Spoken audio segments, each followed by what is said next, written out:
had a clicker, I had my emotional support water bottle, which I would put down, and I have to figure out if I know how to use a clicker. I bet I do. That's easy. There I am. And my nails looked a lot better in that photo, so there you go. All right. How's that? That'll be good. I'm very loud.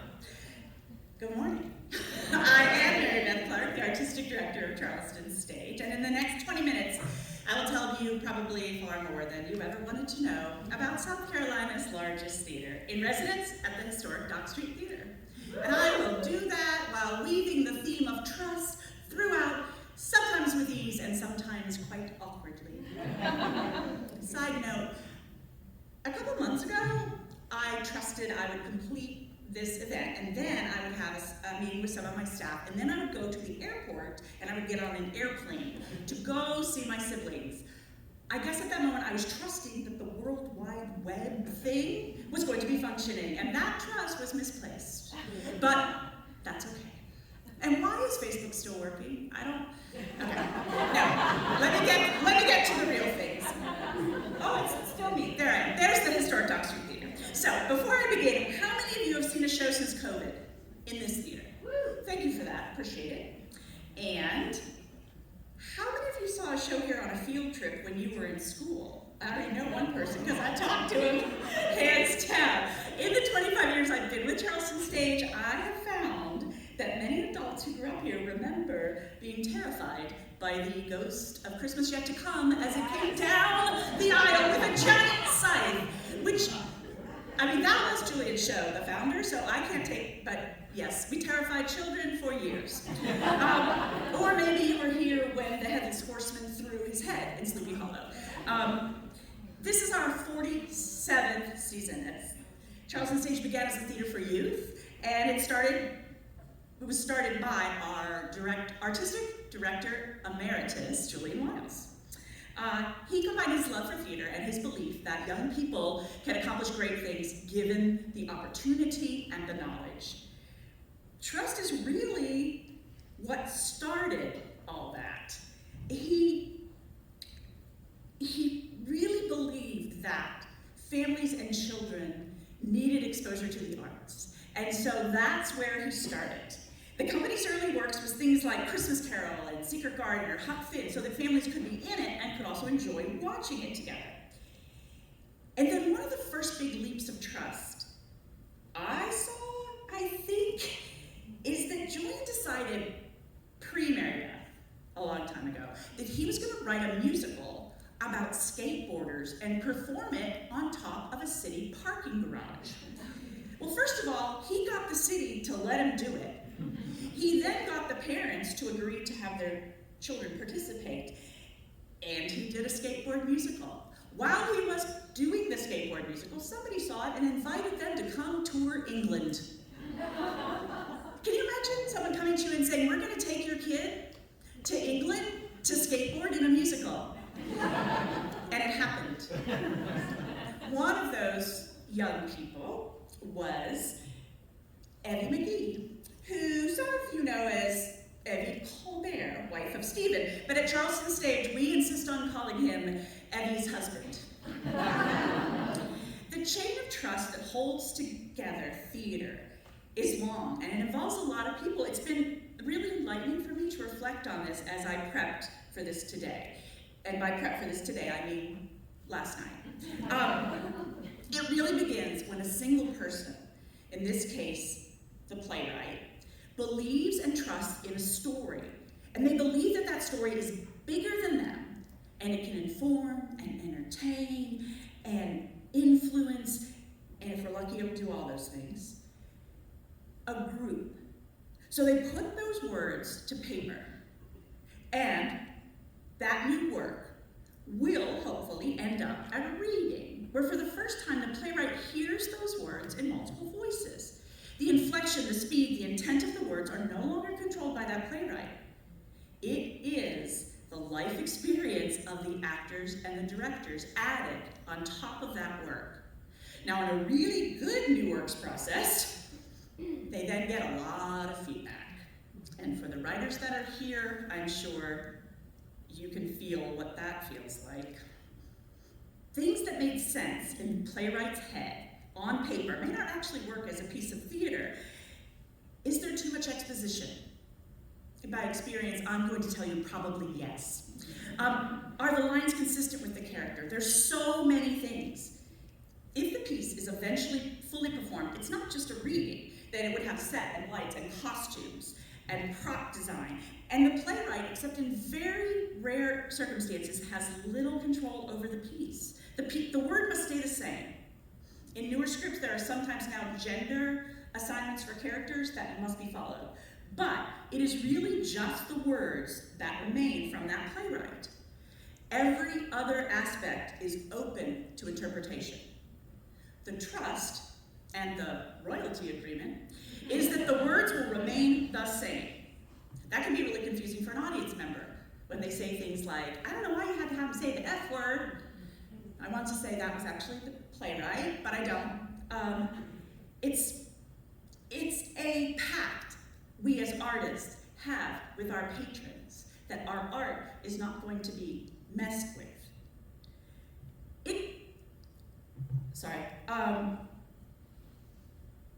I lost track because I went off script as always.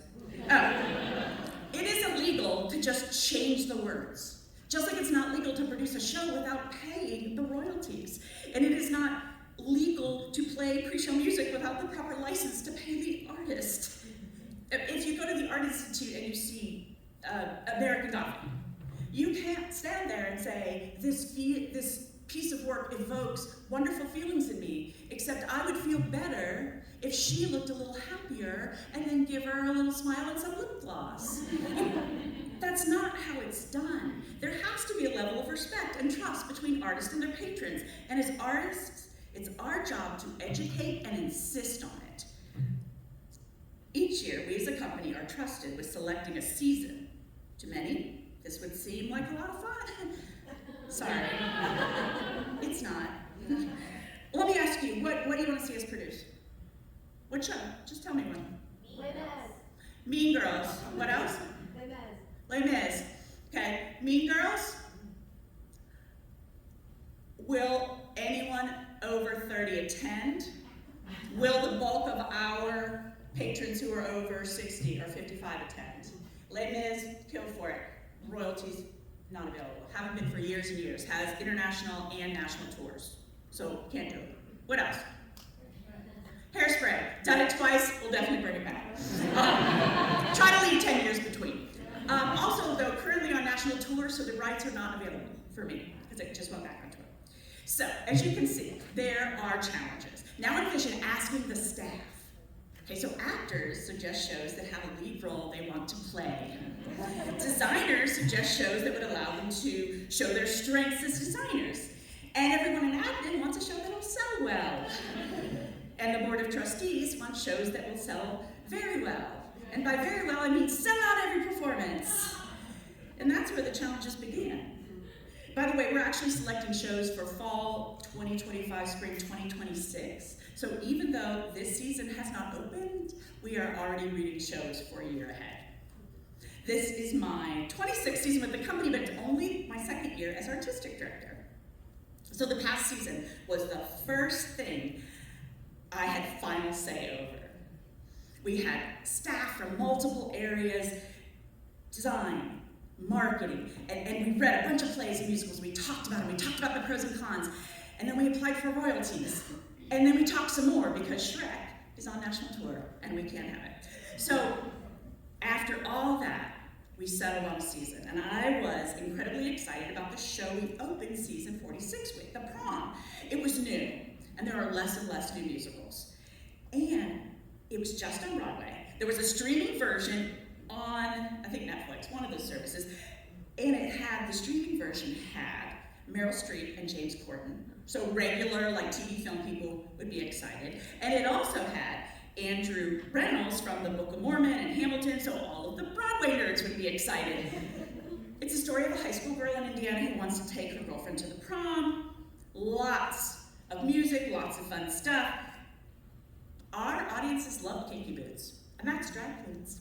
Our audiences love the producers. that has a million gay characters and we've done it twice. This show, trust me, was going to be a great season opener. We ended up at $151,460 below our ticket goal. Yeah. Don't worry, the people that saw it loved it. I finally asked people, board members, season members, people I know like theaters, like, why didn't you see the prom?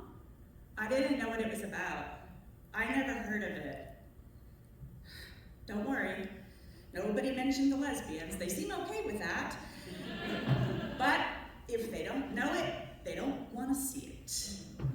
What? Great work. First show of my first season as artistic director. Am I going to be terrible at this job? Was it a mistake to listen and trust the technical director's opinion on shows or the lighting designer? I don't think so. There's a lesson I use with young children, especially those who are first being introduced to theater. What is 3 plus 3? 6, thank you. Right, it will always be 6, because that is math. But theater is not math. It is an art, and in art, there's not one answer. There's not one way to act like a cat. There's not one way to paint a cat. There's not one way to dance like a cat. And that, my friends, is wonderful and terrifying at the same time. Who do we, as artists, trust to guide our work? Our patrons? The majority of Charleston Stage's patrons are 55 or older. They make over $150,000 a year, and they're white. So is that who decides? By the way, that is the same demographic as the majority of our donors, who we need to survive. And to be fair, I am also old and white. I'm aware, very aware of that fact. The money, though, not so much. So where do you start? Here at Charleston Stage, we started with our board of trustees. As of this season, 45% of our board members are non-white, people of color, whatever the term you prefer is. This didn't happen because we sat around wishing and hoping for it. We used the time we were completely closed during COVID to have community conversations via Zoom. We invited about a group a week to tell us what they thought of us and our work, and we asked hard questions, and we listened to hard answers. Actors of color said, "No one in your audience looks like me." True fact. Patrons and educators said, "It's hard to trust our children in a place where none of their friends go." We learned that offering free tuition to our education programs or comp tickets to shows makes no difference if you don't have a way to get there and you don't feel welcome. We invited members of those conversations to join our board, and several did. We expanded our education offering so our staff taught the same classes we offer at our West Ashley Theater Center in schools like E.B. Ellington in Hollywood, and through Kids on Point, which is a downtown organization, and a lot of other places. Not every family can drive a child to special classes after school, so we went to them. And that was all offered at no charge to the school or the families. Last season, 7,000 children and families had free access to classes and shows. We had a bus that picked people up on the Hollywood Ravenel area and brought them adults to shows, community shows. The first show, I think we had, 15. By the end, we were getting over 100, which was the number that we hoped to stick to, though we didn't tell anybody no. The reason behind all of this is trust. We want our community to feel like they're welcome at Charleston Stage, at our shows, at our performances. I mean, this is a beautiful building, but it can be intimidating to some people. The hope is that by being in an audience and seeing stories that reflect your experience, your life, that more of our community will believe they need, deserve, and maybe enjoy the arts. I've mentioned education a lot, so I'll tell you a little bit about our education program.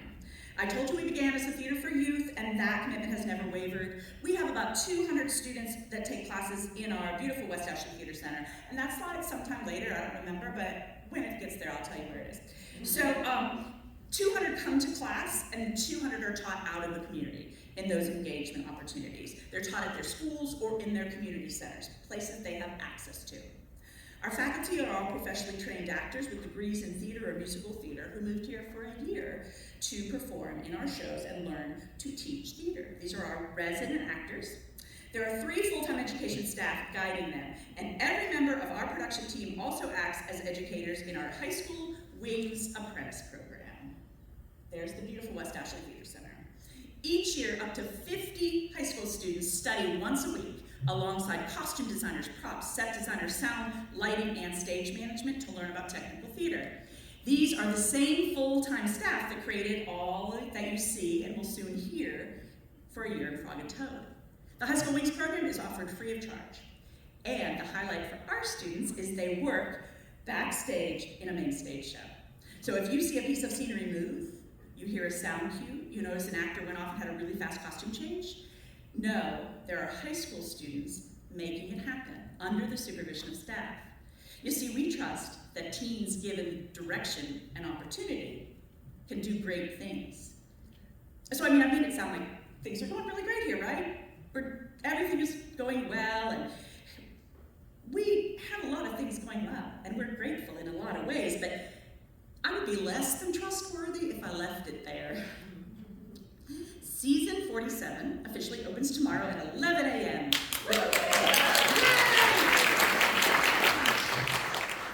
with the very first Frog and Toad performance. There are about 200 tickets left to sell. This is a 450-seat house. Is that enough? Well, it depends on how many people buy last minute. Since COVID, day of event sales are up in theaters across the country. Also, season brochures are about to hit your homes next week. So right now, it looks like we're slightly ahead of last year in season memberships, so we can trust that the sales are just gonna keep going right past last year, right? I don't know. Did we pick a season that season members will be excited about and that will push single ticket buyers to maybe buy flex tickets or become season members? Will someone who's never seen a show see something that makes them want to see a show? I don't know. Theater isn't math. And I guess that brings me back to trust. As artists, we have a responsibility to reflect the world around us in all of its beauty and all of its horror. It is an election year. Sorry, couldn't. In theater, that means sharing stories. Stories that may be hidden in an old musical like Fiddler on the Roof. But we know that today, 60 years after it was first produced, there are people being killed and forced from their homes due to their religious beliefs. Pearly Victorious just closed on Broadway. We will be the first theater in the South to produce it since then. Will our audiences understand and or appreciate the sharp satire that depicts the South during the Jim Crow era? Is the story of a man who cherishes money more than anything else until he sees the potential devastation of the future ring true for today's audience in A Christmas Carol?